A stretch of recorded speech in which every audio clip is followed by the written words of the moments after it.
Hi, brothers and sisters. Welcome to this new video. ஒரு 3 நாளாவே கரெக்டாக வீடியோ போட முடியல. அதுக்கான காரணத்தை சொல்லிடுறேன். தொடர்ந்து 4 மாதமாக என்னுடைய நெருங்கிய ரிலேஷன் 4 பேர் தவறி இருக்காங்க. ஃபஸ்ட்டு வந்து இந்த சித்தப்பா, அவர் தவறி 4 மாதத்துக்குள்ளேயே அப்பா தவறினாப்புல. அதுக்கப்புறமா என்னுடைய மாமனார் தவறினாப்புல. அதுக்கப்புறமா மாமியார் தவறினாங்க. இப்போ நான் மாமியார் இதை போயிருந்தேன். அர்ஜெண்டாக ஃப்ளைட்டில் போய் அந்த வேலையெல்லாம் முடிச்சுட்டு வரதுல மற்ற ரிலேஷன்ஸ் எல்லாமே சில செட்டில்மெண்ட்லாம் இருந்தது. அதனால நான் எந்த வீடியோவும் போட முடியல. ஒரே ஷார்ட்ஸ் மட்டும்தான் போட்டேன். அப்போலஜிஸு. சரி, இனிமேல் கண்டினியூவாக நான் போடுறேன். இருந்தாலும் இந்த 4 பேரும் போனது பெரிய இழப்பு தான் எனக்கு. இருந்தாலும் அதில் ரெக்கவர் ஆகிறதுக்கு முயற்சி பண்ணிட்டுருக்கேன்.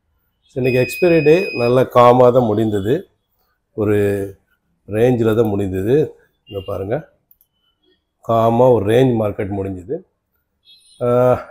இன்றைக்கி நம்ம ஒரு ஸ்பெஷல் என்னென்னா 9 ட்ரேடிங் செஷனாக இது பாருங்கள் பெருசு பண்ணுறேன்.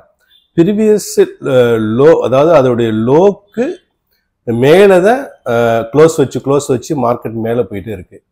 அதை விட இன்றைக்கி முக்கியமானது என்னென்னா, நிஃப்டி என்னமோ ஒரு கயிறு கட்டி மேலே தூக்கிட்டு போகிற மாதிரி ஒரு ஃபீலிங் இருக்குது. நிஃப்டியாக ஒரு ஏறிட்டு போகிற மாதிரி தெரியல. அதை தான் நம்ம கடைசியாக டெக்னிக்கலாக பார்க்க போகிறோம்.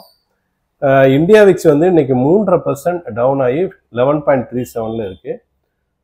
ஐஎன்ஆர் வந்து 87.23, 87, 88க்குள்ளே போயிட்டே இருக்குது. சரியா?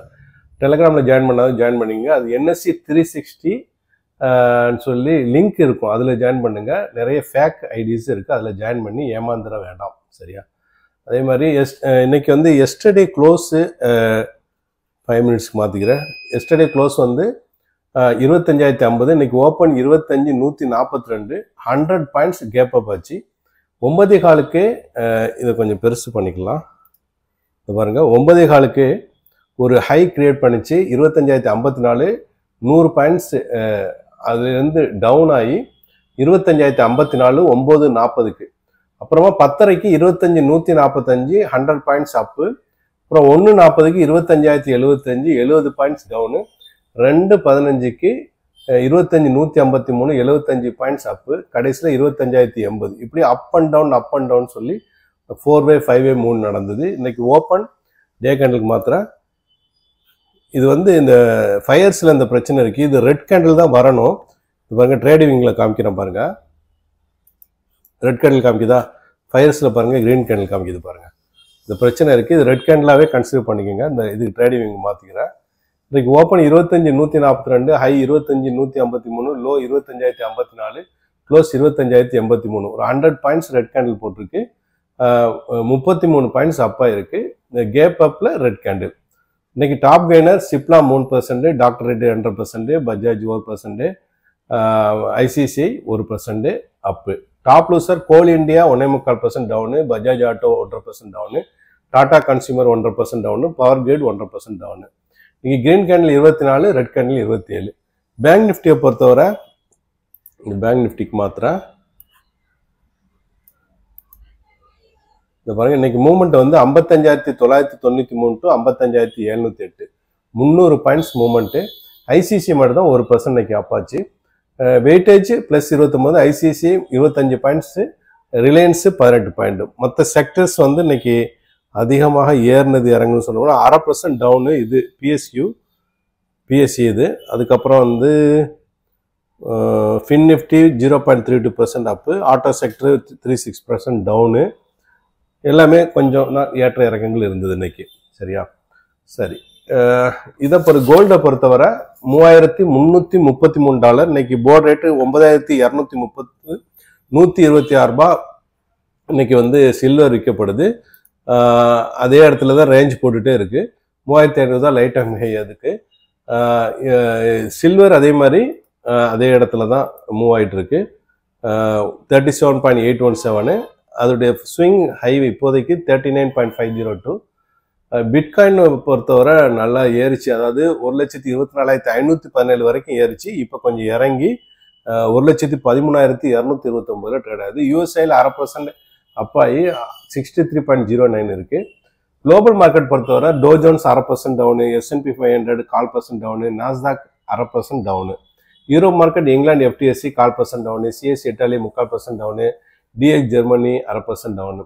Asian market Japan Nikkei 1/2% down, Singapore Straits Times 1/4% up, Hong Kong Hang Seng 1/2% down, Taiwan 1.5% up, Korea Kospi 1/2% up, SCT composite 1/4% down, Jakarta 1/2% down, Shanghai China 1/4% அப்பு.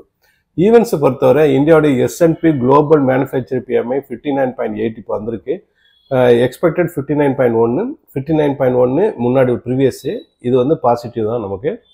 அதே மாதிரி S&P global services PMI 65.6, expected 60.3, previous வந்து 60.5, இதுவும் நமக்கு பாசிட்டிவாக இருக்குது. அதே மாதிரி மேனுஃபேக்சர் அண்ட் சர்வீசஸ் PMI 65.2, இதுவும் பாசிட்டிவ் நமக்கு. ஏற்கனவே 61.1 இருந்தது, எக்ஸ்பெக்ட் வந்து 60.5. அப்புறம் RBI MPC மீட்டிங் மினிட்ஸு அது இருக்குது, அந்த டேட்டா வர வேண்டியிருக்கு. அதே மாதிரி யூஎஸ்டைய இனிஷியல் ஜாப்லெஸ் கிளைம்ஸ் இருக்குது, வர வேண்டியிருக்கு. பிலோபீடியா ஃபெட் மேனுஃபேக்சரிங் அது வர வேண்டியிருக்கு. S&P குளோபல் மேனுஃபேக்சரிங் PMI வர வேண்டியிருக்கு. அப்புறம் எக்ஸிஸ்டிங் ஹோம் சேல்ஸ் டேட்டாவும் வர வேண்டியிருக்கு. அப்புறம் FIDI டேட்டாவை பொறுத்தவரை அது கண்டினியூவாக அவங்க செல் பண்ணிட்டு தான் இருக்காங்க, அதில் எந்த மாற்றம் இல்லை. நேற்று கூட 1100 கோடி எடுத்திருக்காங்க, அதுக்கு முன்னாடி 634 கோடி, ஒரே ஒரு நாள் மட்டும் 550 கோடி வாங்கியிருக்காங்க. அது கேப் அப் அன்னைக்குன்னு நினைக்கிறேன். அதை நம்ம தான் பார்க்க போகிறோம். டெக்னிக்கலாக எப்படி மார்க்கெட்டை நிஃப்டியை கட்டி தூக்கிட்டு போகிற மாதிரி இருக்குதுன்னு சொல்லிட்டு அதை நம்ம பார்ப்போம். அப்போது FI வந்து எந்த ஒரு இதுவும் இல்லை. சரி, சில நியூஸ் பார்த்துட்டு நம்ம டெக்னிக்கலாக பார்ப்போம். லூசியன் இந்தியா இஸ் ஸ்ட்ராங் டிசாஸ்டர்னு சொல்லிட்டு எக்கனாமிக் டைம்ஸில் இதில் வந்திருக்கு நியூஸு. ஒரு அமெரிக்கன் நியூஸ் வந்து NDTV, Hindustan times, economic times எல்லாமே சொல்கிறாங்க, வார்ன் பண்ணுற மாதிரி. சரி, அப்புறம் ரஷ்யா வந்து பிக்கஸ்ட் வேவ் ஸ்ட்ரைக் யுக்ரைன் மேலே லான்ச் பண்ணியிருக்கிறதாக பிபிசியில் வந்திருக்குது. ஒரு பக்கம் பேச்சுவார்த்தை, ஒரு பக்கம் பெரிய தாக்குதல் நடத்திட்டு இருக்காங்க. அப்புறம் இந்தியா ரஷ்யா டைஸ் வந்து ஸ்டெடியஸ்ட் சின்ஸ் வேர்ல்டு வார் அப்படின்ட்டு ஃபாரின் மினிஸ்டர் ஜெய்சங்கர் அங்கே போயிருக்கவர் சொல்லியிருக்காரு, இந்தியா டுடேல வந்திருக்கு. அப்புறம் there is no ceasefire, Iran சொல்கிறாப்புல இஸ்ரேல் கூட சீஸ் ஃபயர் கிடையாது, எந்த மூமெண்ட்லையும் வார் வரலான்னு சொல்கிறாங்க. இது நியூஸ் 18ல் இந்த நியூஸ் வந்திருக்கு. இதுக்கு காரணம் என்னென்னா, அங்கே வந்து இஸ்ரேல் காசா வந்து ஃபுல்லாக கேப்சர் பண்ணி அங்கே இது பண்ணிட்டு இருக்காங்க. இன்றைக்கி கூட அல்ஜெசீராவில் 2 பேர் இறந்துட்டதாக அந்த ஃபோர்ஸிங்கில். இஸ்ரேல் கால்ஸ் அப் 60,000 அந்த resources ahead of the Gaza city offensive, பிபிசியில் வந்திருக்கு. அப்புறம் ஈரான் ஹோல்ட்ஸ் மிலிட்ரி ட்ரில்ஸ் பண்ணியிருக்காங்க ஈரானு, இது மின்ட்டில் வந்திருக்கு. சரியா? சரி, இப்போ டெக்னிக்கலாக போயிடலாம். இப்போதைக்கு நமக்கு வந்து நல்ல ஒரு பாசிட்டிவாக தான் இருக்குது, அதில் எந்த மாற்றமே கருத்துமே யாருக்குமே இருக்காது. ஏன்னு சொன்னால் அங்கே நிஃப்டியை நான் போடுறேன், எல்லா மூவிங்காச்சுக்கும் மேலே இருக்குது. 200, 100, 50, 20 எல்லாத்துக்கும் மேலே தான் மார்க்கெட் போயிட்டுருக்கு. ஆனால் நீங்கள் நல்லா பாருங்கள், இந்த இடத்துல இது பெருசு பண்ணுறேன். இப்போ ஏன் இதை கட்டி மேலே தூக்கிட்டு போகிற மாதிரி இருக்குன்னு சொன்னால், இது வந்து கிரீன் கேண்டல் இருக்குல்ல, ரெட் கேண்டல் உள்ளதே போட்டுருவோம். ஏன்னா இதில் இந்த இடம் பாருங்க கன்சால்டேஷன் நடந்தது. இது வந்து பிஎம்டைய ஒரு சுதந்திர தின இதில் வந்து மேலே கேப் அப் ஆச்சு. எவ்வளோ கேப் அப் ஆச்சுன்னு சொன்னால், க்ளோஸ் 24,631, ஓப்பன் வந்து 300 பாயிண்ட்ஸ் கேப் அப் ஆச்சு. ரைட்டா? இந்த 300 பாயிண்ட்ஸ் கேப் அப் ஆனதுக்கு அப்புறமாக கிட்டத்தட்ட 25,000 வச்சுங்களேன், வெறும் 80 பாயிண்ட்ஸ் தான் 4 நாளாவே நிஃப்டி வந்து போயிட்டே இருக்கு. நீங்க நல்லா கவனிச்சிக்கிட்டா தெரியும். கிட்டத்தட்ட 25,000 பக்கமா கேப் அப் ஆச்சு. இவ்வளவு நாளா 4 நாளா பெரிய நமக்கு இன்னும் நிஃப்டி பெருசா மூவ் ஆயிட்டு இருக்க மாதிரி தோணுதை தவிர, ஆனா வெறும் 80 பாயிண்ட்ஸ் தான் மூவ் ஆயிருக்கு. இது என்ன ஒரு மெக்கானிக்கலா தள்ளிட்டு இருக்கிற மாதிரி இருக்குது நிஃப்டியே. இது வந்து ஒரு கரெக்டா ஒரு தியரிக்கலா ஒரு மார்க்கெட் வந்து ஒரு நல்ல ஒரு ஆரோக்கியமா மேல போற மாதிரி ஒரு ஃபீலிங் இல்லை. ஏன்னா ஆரோக்கியமா மேல போறதுன்னா நமக்கு மார்க்கெட் இப்படி போகணும். இந்த இதை பாருங்க, ஒரு கேண்டில், 2 கேண்டில், 3 கேண்டில் போட்டு அப்படியே மேல போயிட்டே இருக்கணும். இப்போ ஒரு கரெக்ஷன் கொடுக்கணும், அப்படியே மேல போகணும். இது வந்து புஷ் பண்ண மாதிரி தெரியுது. இந்த இடத்த விட்டு புஷ் பண்ணி மேல தூக்கி விட்டு அந்த இடத்துலயே தான் நின்றுட்டே இருக்கு. புரியுதா? இது வந்து ஒரு ஆரோக்கியமா இல்லை. வரும் நாட்கள்ல பார்ப்போம். இது இப்போ வந்து இப்போதைக்கு ரெசிஸ்டன்ஸ் 25,250 மறுபடியும் இந்த இடத்துல ஒரு ரெசிஸ்டன்ஸ் இருக்கு. அதுக்கப்புறம் 25,570 இருக்கு. அப்புறம் 25,700 இருக்கு. சரியா? அந்த வீடியோ பயனுள்ளதா இருக்குன்னு நம்புறேன். மற்றவங்களுக்கு ஷேர் பண்ணுங்க. புதுசாக பார்க்குறவங்க சப்ஸ்கிரைப் பண்ணி பெல் ஐக்கானை கிளிக் பண்ணுங்க. தேங்க்ஸ் ஃபார் வாட்சிங்.